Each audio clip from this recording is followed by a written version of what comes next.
He went to Dust Devil Pass instead, rode away with an Apache bride who chose him as her partner. He came to the town to collect a debt, but instead found himself paying one he never knew he owed. The sun had only just cleared the jagged peaks of the Dragoon Mountains when I rode into the choked main street of Dust Devil Pass, its harsh, yellow light already spreading across the makeshift auction square, where the silver mine owner, a bloated man named Holt, had decided to make his weekly display of power. It was late spring, 1885, and the Arizona Territory had been hard on men like me. The heat was a living thing, a searing blanket that pressed down on the scalp, and the wind was a constant, grinding whisper that carried the taste of red dust and cheap whiskey.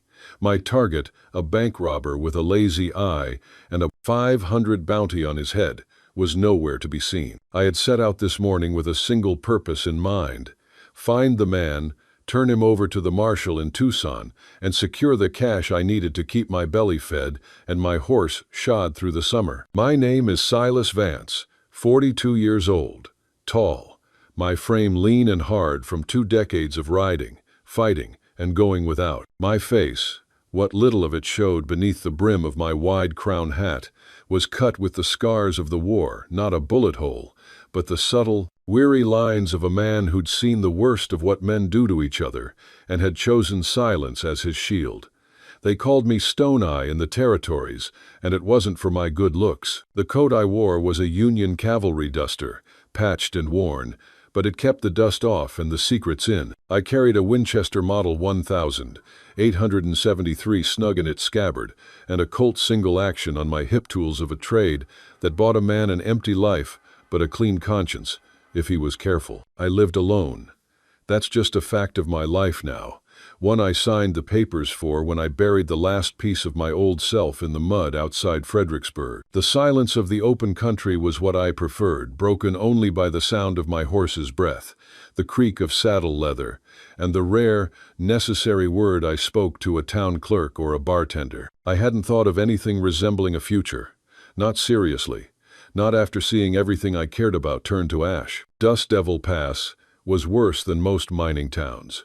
The air stank of sulfur, stale sweat, and the rank exhaust of human desperation. Wagons stood crooked, wheels buried deep in the churned red dirt.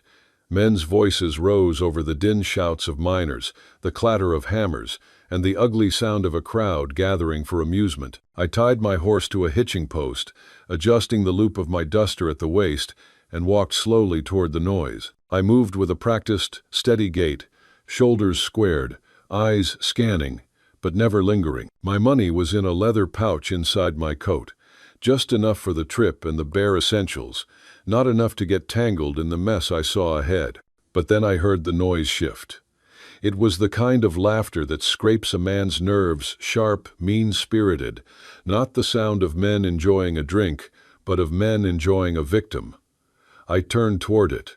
At the edge of the square, a flatbed wagon had been pulled up. Against the rough-hewn rails, 3 figures were chained, 2 men, heads bowed, and a woman. Men stood in a loose, drunken semicircle, jeering and shouting crude remarks, their faces flushed with morning whiskey and malice. The sight tightened a knot in my stomach. The old soldier in me, the part that remembered the smell of burnt flesh and the cries of the helpless, recognized this cruelty immediately. One of the figures drew my eyes and held them. She stood younger than the rest, maybe 25, the way the light hit her high cheekbones and the fierce set of her jaw. Her hair was long and black, thick as a raven's wing, though tangled and caked with dust. Her skin was the color of copper, the bronze of the Navajo people, but beneath the dirt and bruises, there was a quiet strength in her stillness. She wore a thin, torn cotton dress, an insult of clothing, not protection that had been ripped at the shoulder and the hem. The way she stood, jaw clenched, shoulders stiffened against the onslaught of crude humor, spoke volumes. She kept her gaze fixed on the ground, but I saw the fire in the way her body refused to shrink, even as she was forced into a posture of shame. They pointed. They made jokes. They laughed louder each time she drew her arms across her chest in a futile attempt to cover herself. Her name, though I would not know it until much later, was Teyuna. But here, in the cold, hard world of the white man, they had reduced her to a nickname, Kestrel. She had been a wife, the partner of a sheepherder who had tried to defend his family's land claim against Holt's men.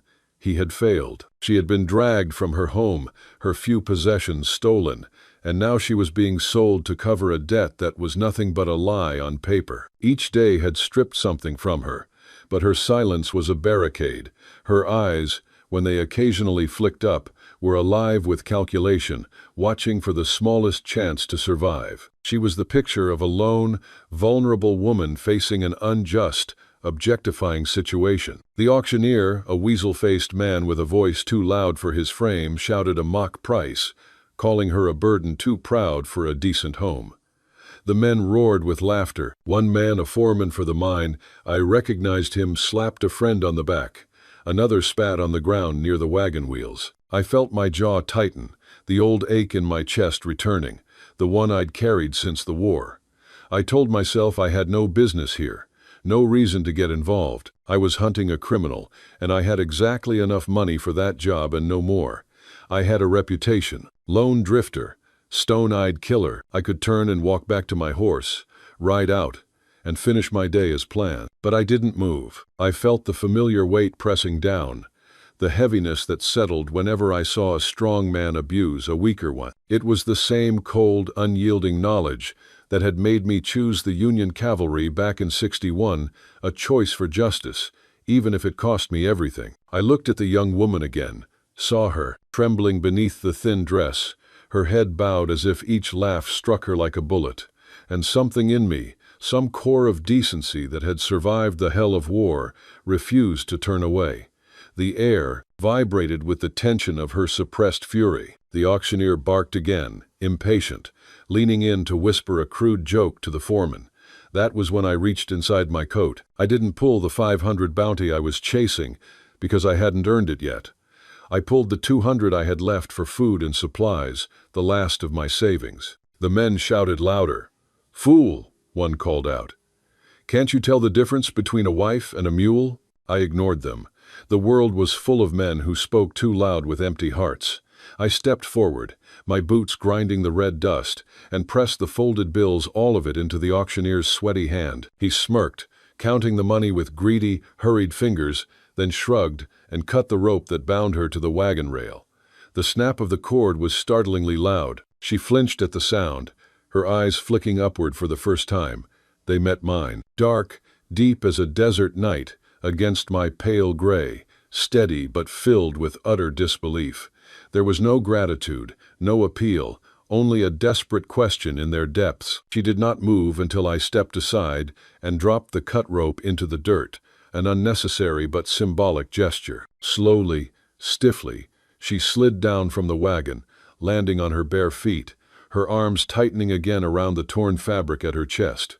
Her body was shivering despite the heat. The crowd began to jeer, calling out that I was a fool who'd bought trouble. I didn't answer. I untied my horse, mounted, and reached down a hand, the gesture a silent command. She hesitated, then placed her fingers in mine. Her touch was cold, the bones of her hand sharp against my palm, but her grip was surprisingly firm. I pulled her up behind me. She sat stiffly, gripping the saddle horn, her body tense and light against my back. The horse moved forward, hooves thudding against the packed earth as the noise of the fair faded behind us. The smell of dust and malice thinned, replaced by the cold, clean wind sweeping down from the Dragoon Peaks. I said nothing. My thoughts were heavy, circling. I knew I had traded my means of survival for an uncertain path. I had a woman at my back whom I did not know, had not planned for, and who was no doubt dangerous in her fear. But I also knew I could not have left her there, standing under the laughter of men who would never see her as human. It was a choice of honor, nothing more. The dusty roads of the Arizona Territory in the late 1800s. It was a time when a man's word was often the only law, and a woman's worth was calculated on a ledger book by men who had forgotten how to look up at the sky. If only I could tell you that the sight of her, a beautiful captive, had swept away the years of loneliness. But grief doesn't work that way. It's a cancer that sits in the chest, quiet and cold, and even a moment of heroic action cannot thaw it. I had bought her freedom, not my own peace. The silence between us, as the horse carried us away from the wretched sound of that town, was heavier than any church bell on a Sunday. It was the sound of a mistake, the echo of a forgotten vow, and the stark, uncompromising fact that I was now responsible for a life when I could barely manage my own. The trail home stretched long and empty, the late autumn wind cutting sharp against our faces as the horse moved steady across open ground, its breath steaming in the cold air while the woman sat stiff behind him, her hands gripping the saddle horn tight, her body tense each time the horse jolted over a rut in the earth, her bare feet pressing against the leather skirts as if to brace herself. The sun was rising higher, but for us it was the darkest hour, the hour of the unknown, the hour of pure, desperate uncertainty. If you enjoy the story, hit that subscribe button right away, and if you don't, then just hit the like button anyway to keep more Wild West love stories coming. The Canyon Trail and the Trial of Trust. The ride back to my small abandoned way station was 2 hours of sheer, grinding silence. The horse's hooves struck the frozen dirt, a metronome counting down the seconds until I had to face the consequences of my impulse. I was $200 lighter and carrying a burden heavier than any bounty I'd ever chased. The distance was from Dust Devil Pass to the Dragoon foothills, where the land lifted toward the craggy shelter of the peaks. As we traveled, I felt the slight tension of the woman's body against my back, a constant reminder that she was still a prisoner, regardless of who paid the ransom. I kept my own body still, not letting myself shift or turn, because I knew that every movement mattered now, and any sign of demand or claim could break the thin thread of her fragile cooperation. We didn't talk. I didn't know her language, and she clearly had no desire to speak mine. But I could read the silence. It was not the silence of a grateful rescue, but the thick, wary quiet of a cornered animal. It was not filled with the threat of the drunken men, but it was not empty of fear either. She kept her eyes on the horizon, watching how the jagged, rust-colored hills drew closer. I thought of what she might be thinking. Silas Vance, an ugly man with ugly money, and a sudden, unwelcome interest. I swallowed the explanations and the assurances that came to the edge of my tongue. I had never been a man of many words. Actions were cleaner, more honest. They would have to show her sooner than promises ever could. When we reached the small rise that opened to my land, a sheltered, narrow valley tucked against a sheer canyon wall, the site was plain and rough. The way station was little more than a stone and adobe shell, a relic from a stagecoach line, long abandoned. The roof was patched with tin, the yard scattered with bleached bone and rock, and smoke trailed faintly from the chimney of the main room. To a stranger, it was nothing. To me, it was survival. To her, it was just another cage. I swung down first, my boots hitting the rocky ground, then held out my hand. She hesitated, a long, agonizing breath, but slid down slowly, landing barefoot. Her arms tightened again around the torn neckline of her dress as the cold air bit into her skin. I took the reins, led the horse to the lean-to shed, and she followed a few steps behind, her eyes darting everywhere, scanning the shadows as if expecting a trap. I unbuckled the saddle, lifted it off with steady hands, and then poured a measure of oats into a trough. The woman stood by the doorway, her arms folded tight, her breath coming sharp in the chill, her body shivering, though she tried to hide it. I noticed. Inside the station, it was warmer but still thin against the mountain cold. The room was small, a small cot against the wall with a wool blanket folded rough, a table built from old crate wood, 2 mismatched chairs, and a small iron stove near the corner. No second bed, no room for more than one, and I saw her eyes register that fact immediately. Her body tensed again as she stepped just inside the threshold. I set down my rifle by the door where it always stood, then hung my coat on the peg. My movements were deliberate, slow, showing her each thing so there would be no sudden gestures. I lit a lantern, the flame throwing yellow against the stone walls, then set a pot on the stove and poured water and dried beans into it, dropping in a strip of salt pork. She stood silent, watching each motion. Her stomach growled with hunger. I heard it, but she did not step forward, did not ask. I glanced once at her, saw the tremor in her hands, and returned my eyes to the pot. The smell of cooking filled the room after a while. When I pushed a bowl across the table, she moved slow, sat on the edge of the chair, and ate in small bites, pausing each time as if waiting for me to take the bowl away or strike her for eating too quickly. I did neither. I ate my own portion, silent. I noticed how she tried to shield her chest with her arm while leaning forward. The torn dress was a source of constant, visible shame. I turned my eyes to the stove instead. She noticed that too, the way I looked away. Something small, almost hidden, shifted in her. Her breath came steadier afterward. When the food was gone, I rinsed the bowls in a pan of water. She rose, took the cloth from me without a word, and dried them herself, her eyes down, but her movements steady. It was the first act of her own will in my space, and I let her keep it. When she set the bowls on the shelf, she stood for a long moment, not knowing what would come next. I crossed to the chest where my old gear was kept. I pulled out a spare wool blanket and my own thick, Army-issue duster. The one I wore was a lighter civilian model, and laid them on the ground near the far wall. Then I sat down to pull off my boots. I did not explain. I simply stretched out on the floor, one arm behind my head, facing the door. Her eyes stayed on me for a long time before she crossed to the cot and lay down, clutching the wool blanket to her chin. Sleep didn't come quickly for either of us. I lay awake, thinking of the 200 I had spent, of the bounty I still had to chase, and of the bare feet I saw when she stood near the fire. I thought of the way her hands trembled around the bowl, and though the road ahead was uncertain, I did not regret what I had done. The cost was worth the silence of my own conscience. Morning came gray and bitter. I rose first, moving slow so as not to startle her. She stirred when the floorboards creaked, opening her eyes to the dim light. Her body stiffened, but when she saw me moving quietly near the stove, stoking the coals, rather than reaching for her, she let her fingers loosen. I brewed coffee and set bread on the table. She took it, chewing slow, her eyes never leaving me. I noticed her feet again, red from the cold stone floor. From the chest, I pulled out a pair of old wool socks, worn but warm, and set them on the edge of the cot without speaking. She looked at them, then at me, as if expecting a trick. I only turned back to my coffee. After a moment, she slipped them onto her feet, her eyes dropping as though ashamed to accept a kindness. I said nothing. A small easing in my chest was my only reward. When I opened the door, the wind rushed in, sharp and stinging. I pulled on my coat and motioned for her to follow. She stepped outside hesitantly, shivering. I led her toward the woodpile.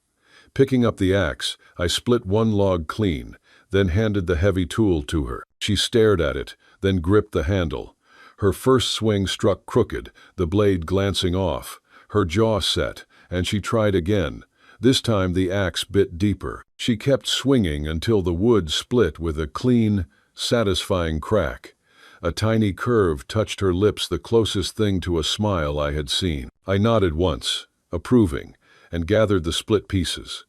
We carried the wood inside together. For the first time, she seemed less like a captive and more like a necessary part of the rhythm of the place. I had lived too many years alone. The sight of another pair of hands, working, pulling their weight, stirred something I hadn't felt since the funeral. Honor in work. That's what a man respects.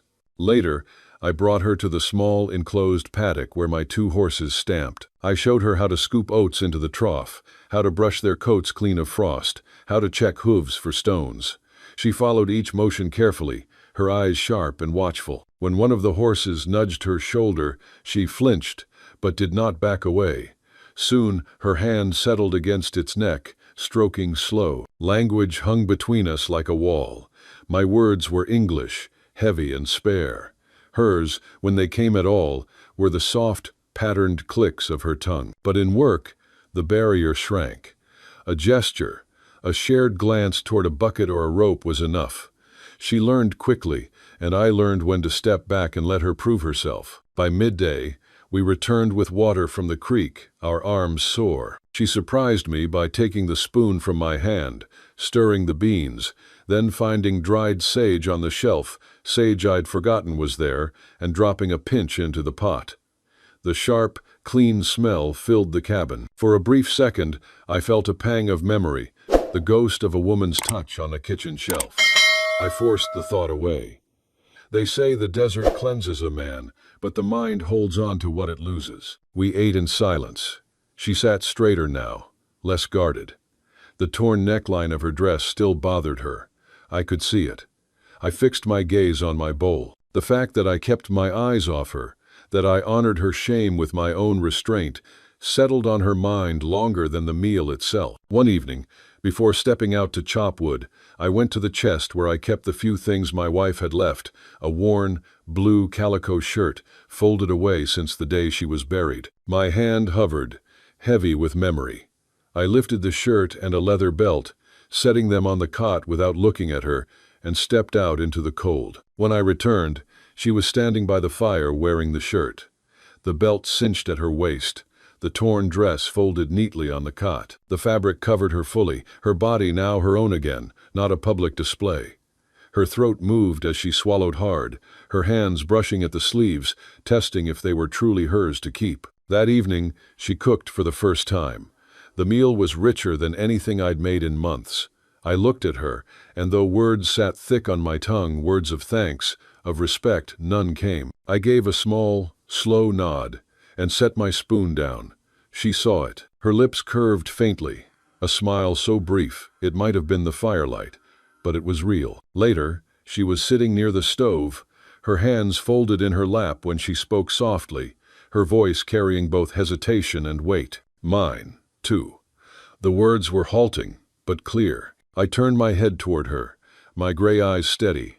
Yours too, I repeated, giving back the phrase in the same way. She pointed toward the beans on the table, then toward her own chest, and said again, mine too. Oh, I understood. She was telling me that what I ate, she ate. That this place was not only mine, but now hers as well. For a long moment, the silence stretched, and I felt something stir inside me, something I had not felt since, before loss had hollowed me out. I stood, lifted my washed cavalry coat from its peg, and laid it across her shoulders. She stiffened, then pulled it closer, her fingers gripping the worn fabric as though it were proof of something unspoken. She whispered a word I did not know, a soft Apache syllable. I could not understand the words, but I understood the meaning. That night, when I lay on the hardboards, I saw her sitting on the edge of the cot, my coat still wrapped around her. Her dark hair fell loose along her cheeks. For the first time, her eyes did not dart away when they met mine. They were steady and strong. It was the first true crack in the wall between us.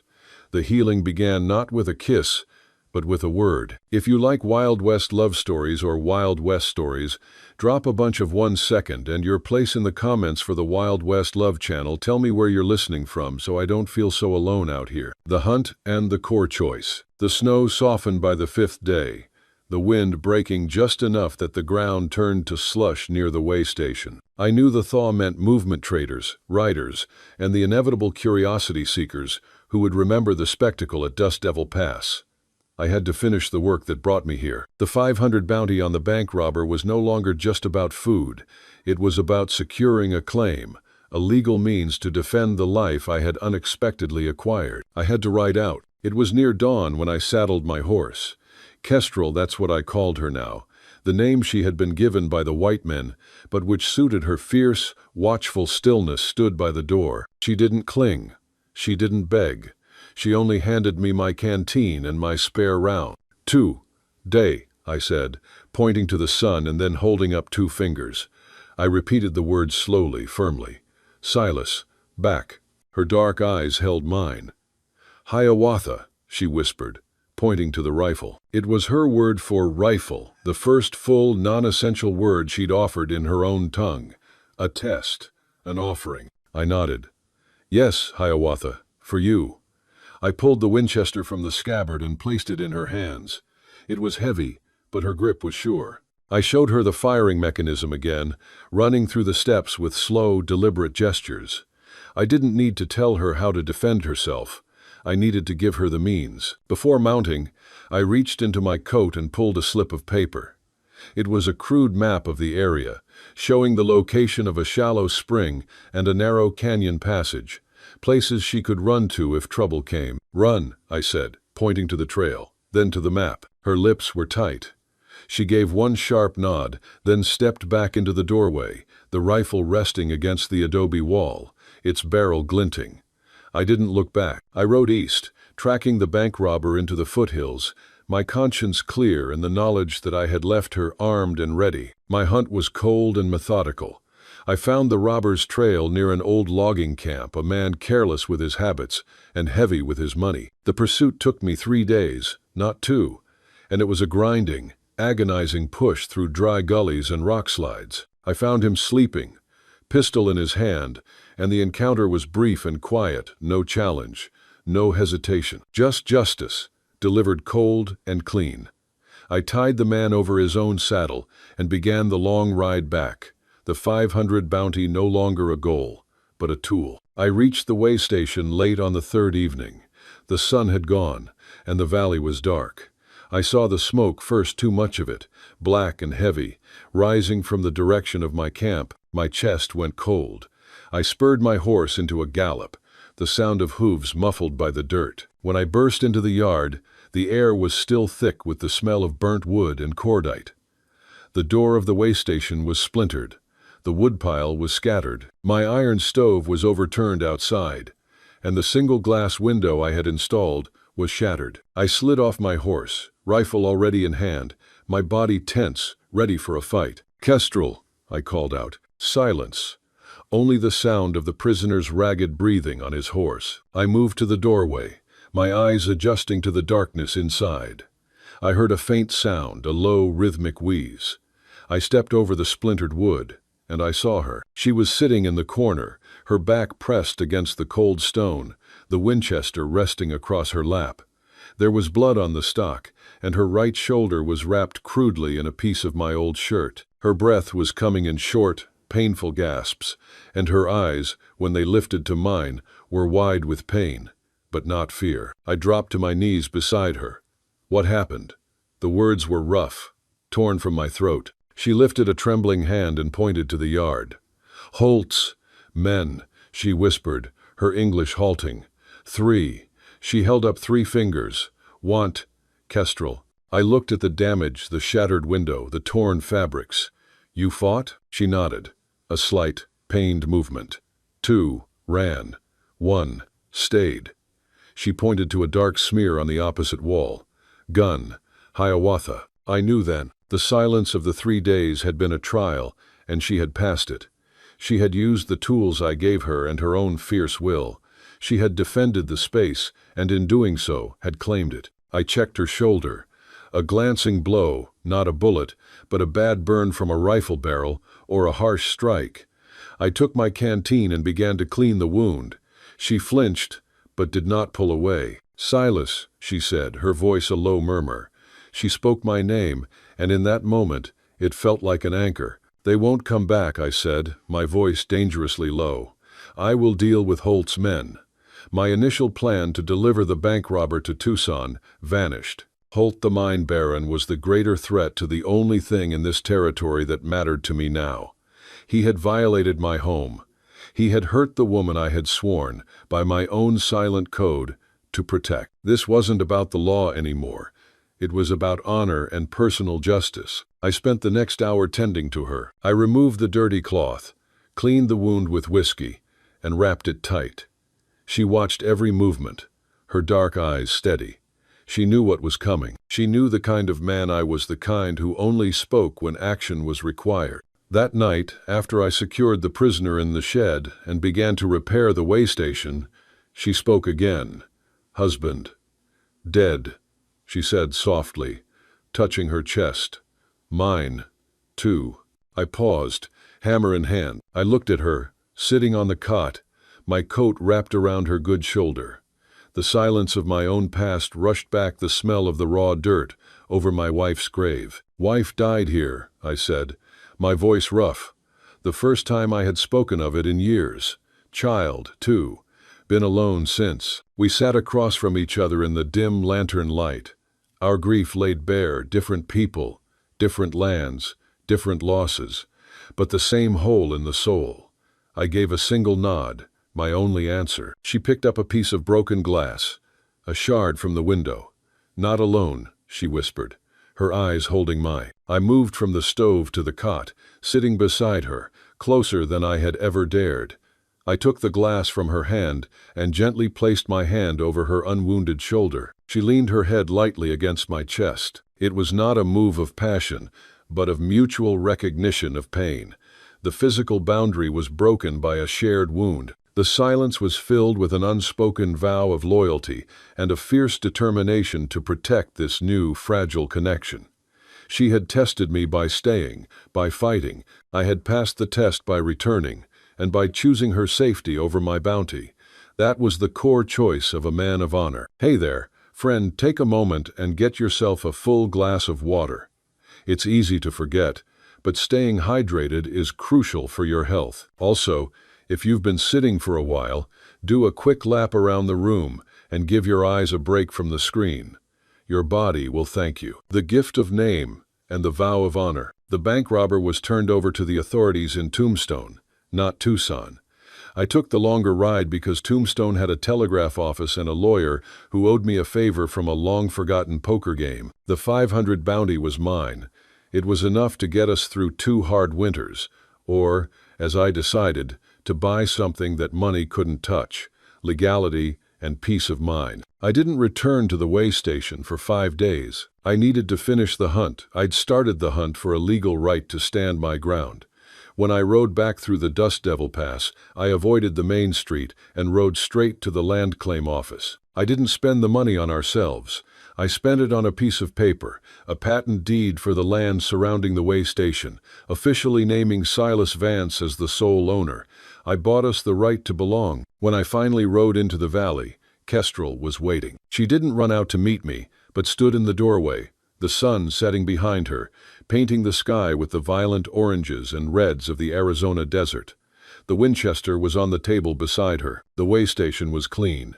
She had used my thread and needle to patch the splintered door and had swept the last of the glass from the floor. The scent of pine and sage filled the air, her herbs, her way of making the space whole again. I dismounted, my body aching from the long ride, and walked toward her. I pulled the rolled deed from my saddlebag and placed it on the table. "This," I said, pointing to the paper, then to the ground. "Ours." She looked at the paper, then at me, her brow furrowed. She didn't understand the word deed or patent, but she understood ownership and control. She understood that I had spent the money I had risked my life for on a piece of ground for us. "No running?" she asked, her English slow but clear. I shook my head. "No running, not unless we choose." I sat at the table, taking off my hat. I was tired, but the work was not yet done. The biggest threat was still out there. "Holt," I said, the name a stone in my mouth. "He will come." As if summoned by the very word, the sound of hooves echoed in the canyon entrance. 2 horses, 2 men, not Holt himself, but his foreman, the same man who had been the loudest at the auction, and another thug. I pushed Kestrel behind the table. "Stay, Hiawatha." I walked outside, my hand resting near the butt of my Colt. I stood in the middle of the yard, my shadow long in the twilight. The foreman pulled up, a sneer on his face. "Well, look what the buzzard dragged in. Thought you'd run for the hills, Vance. Heard you killed one of Holt's boys. You got a nerve coming back here." "Zero. He was trespassing," I said, my voice low. "This is my land now." I pointed to the way station. "Land?" The foreman scoffed. "Holt owns everything that matters in this county, Vance, and he sent us to get what you stole. The Navajo. And that 500 from the bounty. Hand it over, and maybe he'll let you ride out with your skin on." I looked at him. I had the deed. I had the gun. I had the silent, fierce woman at my back. I would not trade my honor for his temporary peace. "The girl is not for sale. The money is spent on this dirt. Now, ride out, and tell Holt to stay off my claim." The foreman drew his pistol, a foolish, reflexive action. I didn't hesitate. The Colt cleared leather and barked once. A quick, clean shot not to kill, but to maim and humiliate. The bullet struck the dirt an inch from his boot heel, kicking up a spray of dust and rock that sent him yelping back in the saddle. His partner, realizing I wasn't the kind of man to wait for fair play, quickly turned his horse and fled. The foreman sat trembling, his gun on the ground, his face pale. "Tell Holt," I repeated, my voice ice-cold, "that if he or his filth steps foot on this land again, I will hunt him down like the dog he is." He picked up his gun, muttered a curse, and rode off. I walked back into the way station. Kestrel stood where I left her, her eyes blazing, the rifle in her hands. She had watched the whole exchange. She saw that I did not need to kill to win, and that my word was law on my own ground. I placed the deed in her hands. "Marry me, Tayuna." I used her true name, the first time I had spoken it aloud. "Not as a wife you were bought, but as the partner I choose. The partner who defends this land with me. We are bound by honor, not money. Do you choose it?" Her throat moved. She looked at the deed, then at the Winchester, then at my face. She saw the man of honor who had sacrificed his means of survival for her freedom, who had fought her battles, and who was now asking for her choice. She set the deed down, reached out, and touched the scar on my jaw, the old cavalry wound. "Yes," she whispered. "Partner, I choose." She had found a man whose code of honor, integrity, and self-sacrifice met her deepest need for respect and protection. I had found a reason to live again, a woman who saw the man beneath the scars. If you're watching on TV, don't hesitate, grab your phone and hit subscribe to my channel so you'll never miss out on our amazing characters. Sunset over the Dragoon Mountains. The unwritten trail. The confrontation with Holt's men was not the end of the conflict, but the end of the fear. I had drawn a line in the Arizona sand with a bullet and a name. Holt wouldn't stop, but now he knew the price of entry. The morning after the foreman rode away, I didn't start the day with chores. I started it by giving Tayuna her last, final choice. I had kept two things from my past: a small, tarnished silver band that had been my mother's, and a clean, fresh horse, a mare I'd stashed in a hidden canyon 3 miles from the way station.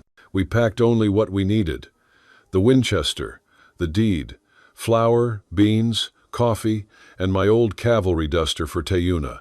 We were leaving. Not running, but moving on a pilgrimage of 2. The way station, the symbol of our initial struggle and protection, was no longer needed.